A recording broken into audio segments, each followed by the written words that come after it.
Liebe Alumni der Georg-August-Universität Göttingen, ich möchte Sie ganz herzlich zum Alumnitag begrüßen.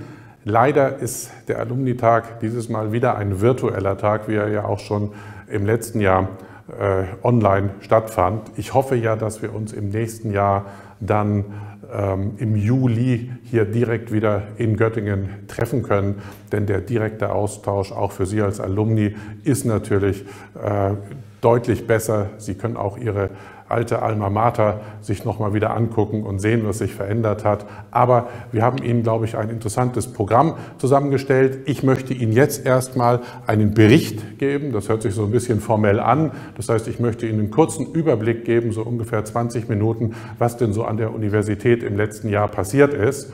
Und danach möchte ich noch ein bisschen etwas tun, dass Sie noch ein bisschen Spaß haben. Wir gucken uns einfach mal an, was James Bond mit Physik zu tun hat. Das gucken wir uns danach noch ungefähr eine halbe Stunde an und Sie können jeweils entscheiden, wie lange Sie das gucken möchten. Ja, lassen Sie uns mal mit dem Bericht über die Universität beginnen.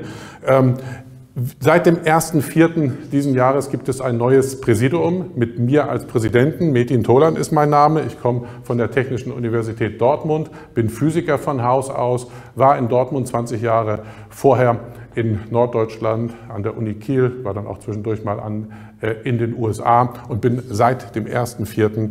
jetzt Präsident der Georg-August-Universität in Göttingen, also jetzt schon seit etwas länger als einem halben Jahr. Ich kann Ihnen sagen, es macht mir großen Spaß und es ist eine große Ehre, Präsident dieser Universität sein zu dürfen. Und ich habe auch gleich am 1.4. ein neues Präsidium mir ausgewählt. Ich möchte Ihnen die Person vorstellen. Das ist Valerie Schüller. Sie ist die Vizepräsidentin für Finanzen und Personal. Also da geht es ums Geld. Frau Schüller ist schon seit 2,5 Jahren hier an der Universität und ist für genau diesen Bereich verantwortlich. Kollege Lossau ist schon viel länger hier an der Universität Göttingen. Er ist für Infrastrukturen und Digitalisierung verantwortlich und macht das schon seit vielen Jahren sehr erfolgreich. Und das war natürlich in der Pandemiezeit extrem wichtig, dass er das getan hat und auch noch tut. Dann habe ich die Kollegin Holler gewonnen für ein neues Vizepräsidentenamt, nämlich für das Vizepräsidentenamt für Berufungen. Berufungen sind an Universitäten wirklich die Schlüsselaufgaben, die sind hochkomplex und Kollegin Holler widmet sich nur diesem Feld. Sie ist selber Linguistin und kommt aus der Philosophischen Fakultät. Und ich habe als Vizepräsident für Forschung den Kollegen Brümmer gewonnen.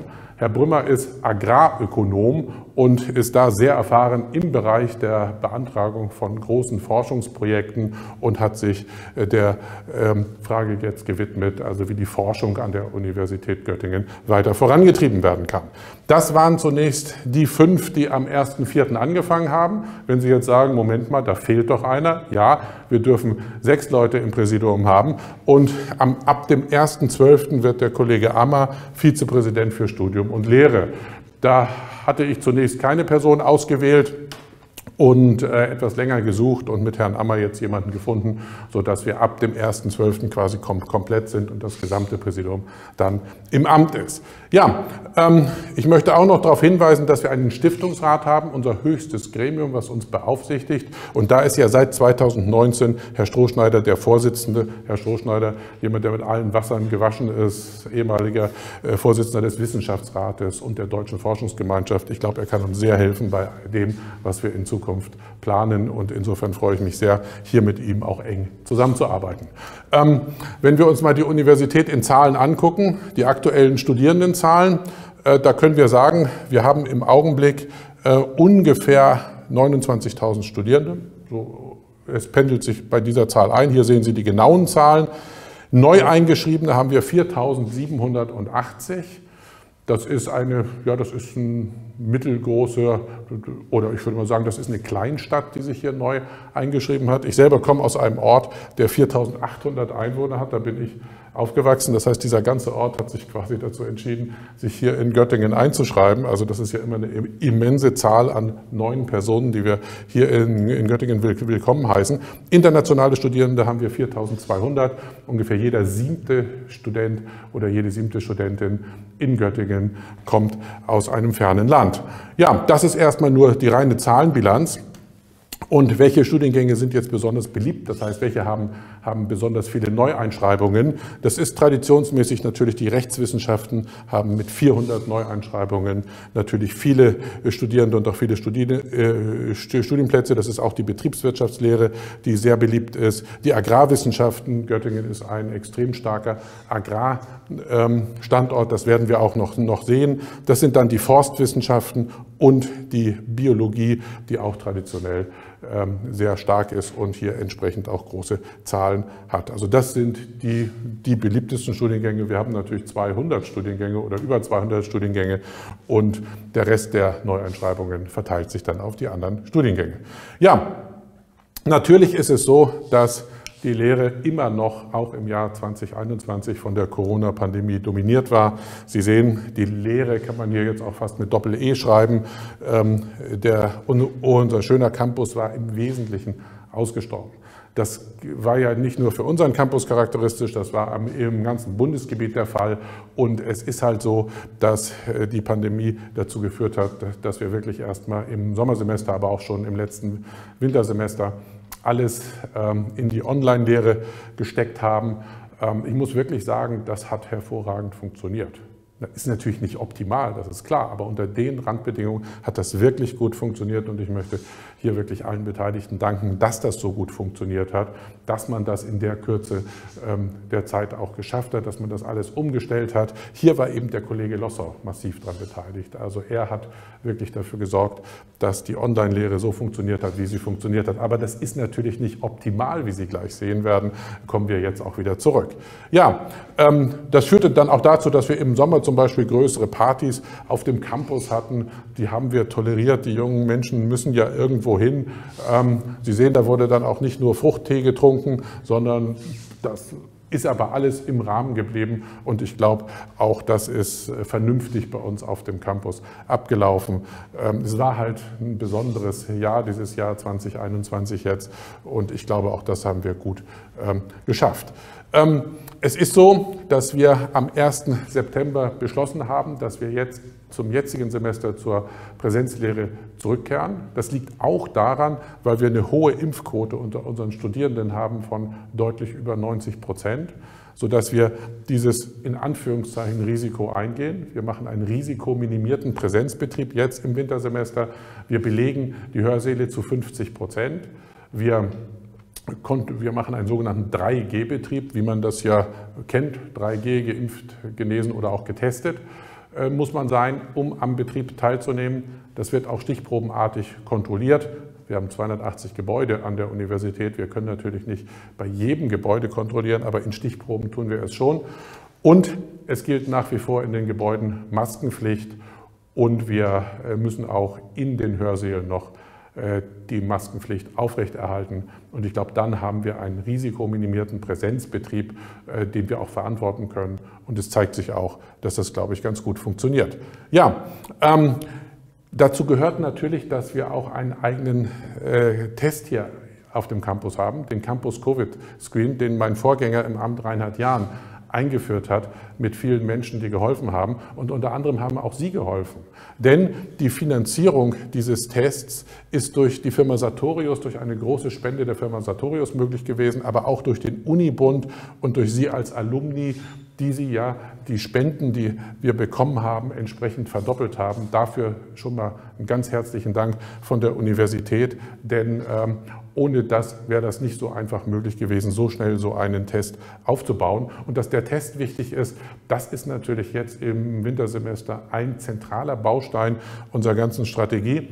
Wir haben zwar viele Geimpfte, aber Sie wissen, alle Geimpfte können auch die Infektion weitertragen. Trotzdem wollen wir das Infektionsgeschehen auf dem Campus beobachten und dabei hilft uns natürlich der Campus Covid Screen, ein hochempfindlicher PCR-Test in ganz besonderer Art und Weise. Deswegen auch nochmal herzlichen Dank für Ihre Unterstützung für den Campus Covid Screen hier auf dem Campus. Ja, im Bereich der Forschung ist natürlich viel passiert. Ich glaube, das Prominenteste, was man hier präsentieren kann, ist, dass wir auch viel Corona-Forschung auf dem Campus haben. Sie wissen vielleicht, biomedizinische Forschung ist ein Schwerpunkt hier auf dem Campus. Mit Campus ist ja gemeint die Universität plus Max-Planck-Institute plus Universitätsmedizin. Da ist die Biomedizin ein großer Schwerpunkt und es ist zum Beispiel zu diesem Covid-19-Forschungsnetzwerk Niedersachsen gekommen, COFONI nennt sich das. 4 Partner haben sich hier zusammengefunden, unter anderem natürlich wir auch als Universität, um gemeinsam an Covid-19 zu forschen. Allerdings nicht nur, um an den Viren zu forschen, um an Medikamenten zu forschen, sondern auch, um an Ausbreitungsmodellen zu forschen. Wie breiten sich überhaupt Pandemien aus, etc. Also der gesamte Zyklus der Covid-19-Forschung wird von diesem Netzwerk bedient und auch durchgeführt. Und es ist klar, dass Göttingen da ein prominenter Partner ist. Ich glaube, an keinem anderen Ort der Republik haben Sie so viel Kompetenz insgesamt in den verschiedenen Institutionen vorliegen wie in Göttingen, was Covid-19-Forschung angeht. Ja, wir waren auch sehr erfolgreich, oder Einzelpersonen von der Universität waren sehr erfolgreich. Und zwar können Sie das daran sehen, dass wir zum Beispiel Persönlichkeiten an der Universität haben, die die höchsten europäischen Preise eingeworben haben. Ein Advanced Grant ist der höchste Preis, den Sie in Europa für Ihre Forschungsleistungen bekommen können. Und hier von der Universität hat der Chemiker Professor Dr. Lutz Ackermann einen solchen Preis eingeworben, was natürlich für uns als Universität auch ein großer Erfolg ist. Aber wir haben nicht nur Herrn Ackermann, sondern es gibt noch 2 weitere Preisträgerinnen bzw. Preisträger. Frau Marina Benatti, die sowohl am Max-Planck-Institut als auch bei uns an der Universität forscht. Sie hat auch einen solchen Preis bekommen, und auch Alexander Flügel von der UMG, also auch hier von uns von der Universität Göttingen. Also wir sind insgesamt ein Platz mit 3 Advanced Grant Preisträgern. Damit sind wir einer der erfolgreichsten Plätze in Deutschland gewesen bei diesen Preisen, und ich glaube, das ist ein großer Erfolg gewesen im letzten Jahr. Ja, weitere Preise, die wir bzw. Persönlichkeiten hier von der Universität gewonnen haben, war Dr. Volker Bothmer, der im astronomischen Bereich eine Julius-Bartels-Medaille gewonnen hat, und da wurden seine Forschungen entsprechend ausgezeichnet mit dieser hohen Medaille. Professor Jan Huysken ist zu uns gekommen als Alexander von Humboldt Professor. Das ist die höchste Auszeichnung, die Sie bekommen können als Professor, den wir einwerben. Das geht einher mit einem Forschungsgeld von 5 Millionen Euro für Herrn Huysken, und wir haben uns sehr gefreut, dass wir ihn hier an unsere Universität binden konnten. Und Teja Czarnke hat die Ehrenmedaille der Gesellschaft für Ökologie bekommen. Auch das ist ein wichtiger Preis gewesen im Bereich unserer grünen Fakultäten, wie wir sie ja nennen, also hier im Bereich der agrarwissenschaftlichen Fakultät. Ja, aber auch im Bereich der Geisteswissenschaften haben wir Preisträger. Heinrich Detering, unser renommierter Literaturwissenschaftler, den wir an der Universität haben, hat den Gleim-Literaturpreis für sein Werk bekommen. Eine hohe Auszeichnung, die vergeben wird. Und wir haben auch hier wieder mit Bertram Brenich jemanden, der auch im Bereich der Agrarwissenschaften einen herausragenden Preis erhalten hat. Aber nicht nur unsere Forscherinnen und Forscher haben Preise erhalten, sondern auch unser Nachwuchs sozusagen. Der Doktorand Jan Schöning wurde von dem Bereich Geowissenschaften der Deutschen Forschungsgemeinschaft geehrt mit dem Bernd-Rendel-Preis. Das ist ein Preis, der für Forschungsergebnisse im Bereich von Doktorandinnen und Doktoranden vergeben wird. Auch eine sehr seltene Auszeichnung, die ein Doktorand von uns bekommen hat. Und auch unsere Studierenden wurden ausgezeichnet. Ich gebe hier nur mal exemplarisch an. Es gibt noch viele weitere Preise eigentlich zu vermelden. Katharina Wenderoth, sie ist eine Masterabsolventin der Psychologie und hat den Arnberg-Coimbra-Preis gewonnen für ihre Leistungen, die sie im Ausland erbracht hat, weil sie nämlich mit einem DAAD-Stipendium ins Ausland gegangen ist. Die Coimbra Group ist ja ein Zusammenschluss von 40 Universitäten, die hier gemeinsam zusammenarbeiten, 40 Universitäten auf der ganzen Welt in unterschiedlichen Ländern. Ja, Sie sehen also, das waren jetzt erfolgreiche Individualleistungen, die im letzten Jahr erbracht worden sind. Es sind auch noch weitere größere Projekte durchgeführt worden. Also erfolgreich eingeworben wurde der Forschungsbau von Frau Schacht. Frau Schacht ist hier die federführende Wissenschaftlerin aus dem Bereich der Psychologie. Es wird im Herbst 2022 wird mit dem Bau dieses Forschungsbaus begonnen. Das ist ein 38 Millionen Projekt, was wir gewinnen konnten. Es hat den Titel Human Cognition and Behavior, HUCAP. Das heißt also, dieser Forschungsbau wird entstehen und wird uns dann einmalige Forschungsmöglichkeiten im Bereich der Psychologie eröffnen. Das war ein großer Erfolg und wir sind stolz darauf, dass Frau Schacht diesen Forschungsbau eingeworben hat. Wir sind dabei, Professor Saldet aus der Physik, einen Bau einzuwerben, ein Helmholtz-Institut. Das heißt, gemeinsam mit der Helmholtz-Gesellschaft wollen wir hier ein Institut, das ist ein 25-Millionen-Projekt, das wir gemeinsam mit dem Land Niedersachsen auf die Beine stellen wollen, was auf dem Nordcampus entstehen soll. Und im Bereich der modernen Röntgenbildgebung wollen wir hier unseren, ich würde sagen, Vorsprung, den wir sowieso schon haben, weiter ausbauen. Professor Saldet ist hier gerade mitten dabei, so einen Forschungsbau einzuwerben. Ja, ich hatte eben schon gesagt, wir haben tolle Einzelforscherinnen und Forscher hier an der Universität Göttingen, aber auch große Erfolge im Bereich von sogenannter Verbundforschung. Das heißt also, wo sich mehrere Leute zusammengefunden haben und einen Sonderforschungsbereich beantragt haben für ein Spezialgebiet. Das sind immer so zwischen 9 und 10 Millionen Euro, die man für 4 Jahre bekommt, um ein Gebiet zu bearbeiten. Und da konnten wir auch große Erfolge feiern. Hier sehen Sie, in der 3. Förderperiode haben wir den Sonderforschungsbereich Atomic Scale Control of Energy Conversion mit dem Herrn Joos aus der Physik als Sprecher. Das heißt, da geht es genau um das, was hier gesagt wird, also wie Energieumwandlung auf der Atomarskala stattfindet.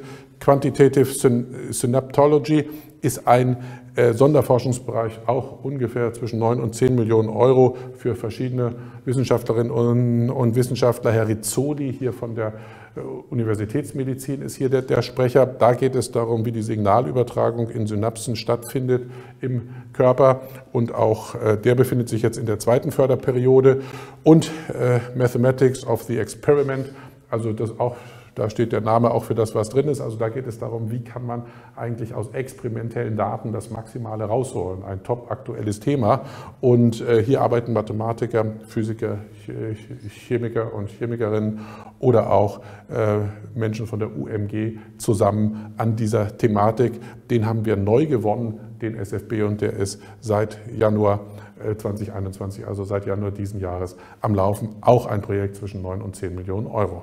Sie sehen, das sind die Großprojekte, bei denen die Universität erfolgreich war im letzten Jahr. Etwas kleinere Projekte, aber so im Bereich 3 Millionen bis 4 Millionen Euro ist zum Beispiel die Forschungsgruppe hier Medizin und die Zeitstruktur guten Lebens, die auch genau das tut, was der Titel sagt. Da geht es um Medizin und Medizinethik in dieser Forschungsgruppe. Da haben sich also ungefähr so 10 Personen zusammengefunden, um an dieser Thematik zu forschen, von der Universität und der UMG.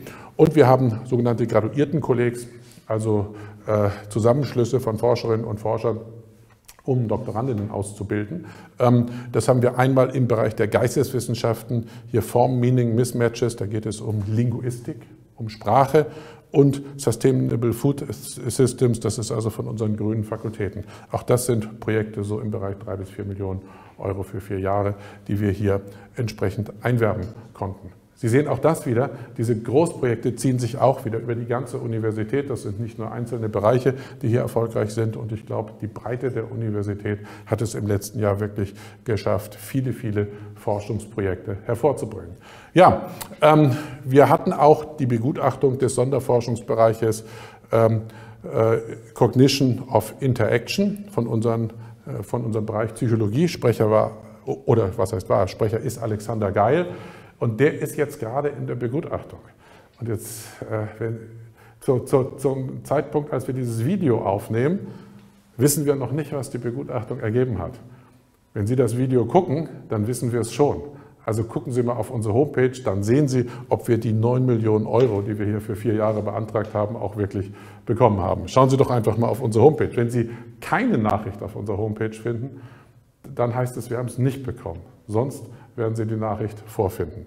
Ja, wie steht die Universität insgesamt da? Das kann man immer an Rankings ablesen, wobei ich Ihnen sagen würde, Rankings, ja, kann man machen.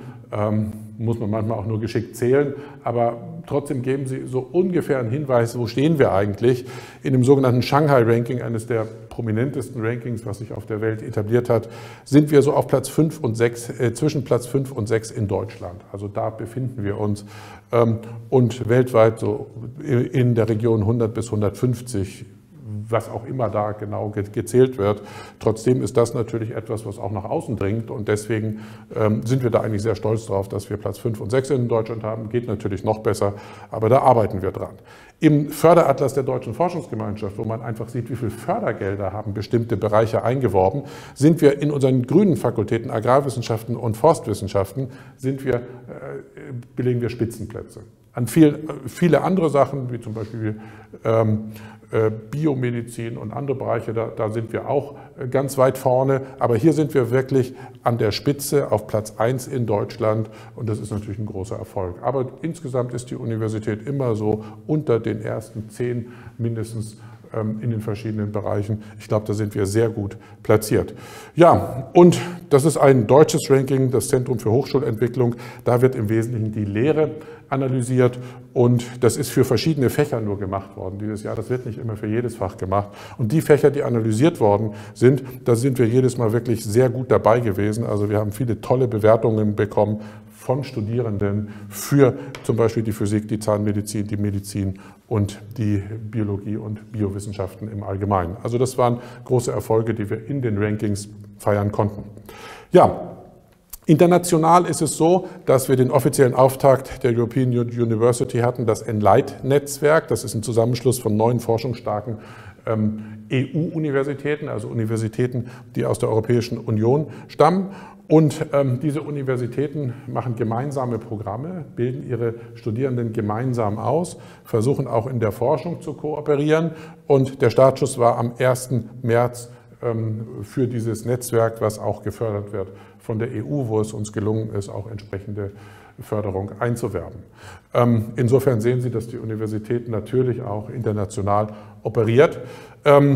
National wieder gesprochen, wir haben auch sehr prominente Ringvorlesungen gehabt. Das ist vielleicht was, wo Sie sich jetzt auch mit einklinken können, denn diese Ringvorlesungen werden auch immer online angeboten. Es ist vielleicht vorher immer ein bisschen schwierig gewesen, wenn Sie Alumni sind und irgendwo anders sich befinden, was wahrscheinlich der Normalfall ist, für so eine Ringvorlesung wieder nach Göttingen zu kommen. Aber jetzt können Sie das auch einfach mit einem Mausklick. Wir hatten im Sommersemester die extreme Rechte als Thema. Also die Frage, wie kommt es eigentlich dazu, dass wir zumindest das Gefühl haben, dass die extremen Positionen in der Republik zunehmen. Das wurde hier von unseren Wissenschaftlerinnen und Wissenschaftlern analysiert in verschiedenen Vorträgen. Und wir haben jetzt in der Ringvorlesung Künstliche Intelligenz, Data Science und Gesellschaft. Ist natürlich auch ein Thema, was uns allen auf den Nageln brennt. Wie wird eigentlich die künstliche Intelligenz unsere Gesellschaft verändern? Das ist etwas, was im Zentrum der Ringvorlesung steht, die wir jetzt gerade anbieten. Wie gesagt, gucken Sie mal auf unsere Homepage und dann sehen Sie, Sie können diese Ringvorlesung jetzt von überall auf der Welt, wo Sie sich gerade befinden, auch verfolgen. Ja, es ist so, dass wir natürlich an der Universität Forschung und Lehre betreiben. Das ist das, was natürlich alle mit uns verbinden. Ich glaube, wir sollten einen Bereich aber nicht vergessen. An der Universität wird auch ausgebildet. Wir haben 107 Azubis in 20 Berufen. Wir hatten hier zum Beispiel den Welcome Day und wir haben auch sehr erfolgreiche Auszubildende. Und wir sind auch darauf angewiesen, dass wir Auszubildende haben, denn natürlich haben wir auch einen nichtwissenschaftlichen Bereich an der Universität und der nichtwissenschaftliche Bereich ist genauso wichtig wie der wissenschaftliche Bereich, denn der wissenschaftliche Bereich kann ohne den nichtwissenschaftlichen Bereich nicht erfolgreich sein. Deswegen, vielleicht tragen Sie das auch weiter, wenn Sie Personen kennen, die sich denken, ja, ich könnte auch eine Ausbildung machen. Bei uns kann man in verschiedenen Berufen wirklich eine tolle Ausbildung bekommen und deswegen möchte ich darauf auch hinweisen und möchte ich auch Sie hinweisen als Alumni, dass Sie vielleicht Leute darauf hinweisen, dass unsere Uni auch ausbilden kann. Ja, wir hatten die Immatrikulationsfeier am 25. Oktober. Die Vorlesungszeit ist also losgegangen am 25. Oktober. Ich habe Ihnen ja schon gesagt, wie wir das jetzt machen mit 3G etc. und haben dort 4.780 neue Studierende begrüßt. Bei der Immatrikulationsfeier waren allerdings nur 10% anwesend. Ich sagte Ihnen ja, wir machen eine Raumbelegung von 50% in dem ZHG 011. Kennen Sie vielleicht noch aus Ihrer Zeit. gehen so 800 Leute rein. Wir hatten 400 Leute bei der Immatrikulationsfeier, haben das dann natürlich entsprechend parallel nach außen gestreamt. Es war schön, wieder mal so viele Personen in einem Raum zu sehen. Und wir können auch jetzt schon sagen, ich glaube, der Vorlesungsbetrieb ist gut angelaufen. Unsere 50%-Regel plus so ein paar andere Regeln, die wir ja haben, Maskenpflicht, 3G, scheinen gut zu funktionieren, sodass wir wieder uns dem Normalbetrieb annähern. Ich glaube, das ist jetzt natürlich noch kein Normalbetrieb, aber wir werden den Normalbetrieb dann wieder wahrscheinlich bald haben. Und das war auch das Signal für unsere Studierenden nach 3 Semestern, kommt zurück, das Studium läuft wieder in Präsenz ab. Ja, dann ist es so, wir haben 191 Deutschlandstipendien im Jahre 2021 jetzt eingeworben. Herzlichen Dank auch an Sie. Sie sind da auch darunter und helfen hier mit, jungen Menschen es etwas mehr zu ermöglichen, bei uns zu studieren. Sie kennen vielleicht Deutschlandstipendien, ja, 150 € pro Monat. Wenn man die einwirbt für ein Stipendium, dann verdoppelt der Staat diese Summe. Und ich kann Sie nur ermuntern, das weiterhin zu tun. Schon mal herzlichen Dank. Sie haben es bereits getan, viele von Ihnen, ja, und tun Sie es bitte weiter. Ich kann Ihnen nur sagen, das tue ich auch. Das werden Sie gleich noch bei meinem im zweiten Teil dieser Präsentation sehen. Ja, hier sehen Sie die Veranstaltung Alumni Göttingen Online. Da können Sie jedes Mal spannende Vorträge von Absolventinnen oder Absolventen unserer Universität hören. Gucken Sie auf die entsprechende Homepage, da können Sie sich mal darüber informieren, was denn Ihre Kolleginnen und Kollegen von früher heute so tun, beziehungsweise auch, was sie früher hier an der Universität getan haben. Ist eine sehr spannende Reihe, ja, von Alumni für Alumni. Schauen Sie da mal in dieses Vortragsangebot rein. Es gibt die Praxisbörse, die hat es hier wieder gegeben im November. Das heißt also, da werden Berufe vorgestellt, da stellen sich auch Unternehmen vor und da werden unseren Absolventinnen und Absolventen gezeigt, was man dann eigentlich nach der Universität tun kann. Und Sie alle tun das ja bereits als Alumni unserer Universität, aber es ist natürlich spannend, hier auch mal das Portfolio zu sehen, was eigentlich man danach mit so einem Hochschulstudium anfangen kann. Ja, das heißt, die Praxisbörse, da könnten Sie zum Beispiel auch Ihr Unternehmen präsentieren. Also schauen Sie doch da mal rein. Vielleicht als kurzen Ausblick noch zwei, drei Daten, die ich Ihnen nennen will. Die akademische Jahresfeier wird am 10. Dezember stattfinden. Hier in der Aula. Kennen Sie vielleicht noch die Aula? Ja. Und sie wird auch wieder online übertragen werden. Das heißt, Sie können da auch mit einem Mausklick dran teilnehmen oder Sie können physisch dran teilnehmen. Wir müssen natürlich hier wieder darauf achten, 50% der Plätze besetzen wir. Insofern schauen Sie doch einfach mal rein. Den Festvortrag wird halten Professor Paulus, Richter am Bundesverfassungsgericht, und er wird uns darüber aufklären, was eigentlich Wissenschaftsfreiheit bedeutet. Das ist, glaube ich, hochspannend und ist, glaube ich, für alle eine sehr interessante Sache, da mal reinzuhören. Wir werden Lehrpreise verleihen, also an engagierte Lehrende werden Preise verleihen. Es werden auch entsprechende Ehrenmedaillen der Universität verliehen werden. Insofern ist das, glaube ich, ein spannendes Programm, was wir da anzubieten haben. Schauen Sie einfach mal in unsere akademische Jahresfeier am 10. Dezember rein. Ja, Sie werden hier die entsprechenden Zugangsdaten wieder auf der Homepage finden, beziehungsweise Sie werden auch da eine Möglichkeit finden, sich direkt anzumelden für die Feier vor Ort. Aber wie ich schon sagte, da haben wir natürlich nur eine begrenzte Platzzahl verfügbar.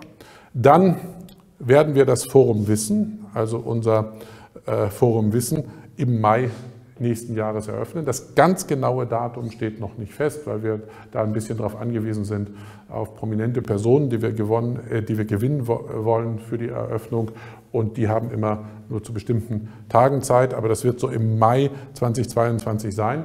Unser Forum Wissen, das ist ja die ehemalige Zoologie, die wir umgebaut haben zu einem Ort, an dem wir Wissen präsentieren. Das Wissen, was wir an der Universität generieren, präsentieren und an dem wir auch unsere Sammlungen ausstellen können, an dem wir wirklich, also das Wissen, was wir hier an der Universität generieren, dann auch präsentieren können. Das wird so etwas wie ein Museum werden, wenn es fertig ist, schauen Sie da mal rein. Es lohnt sich allein deswegen, mal wieder nach Göttingen zurückzukommen, um sich das anzugucken.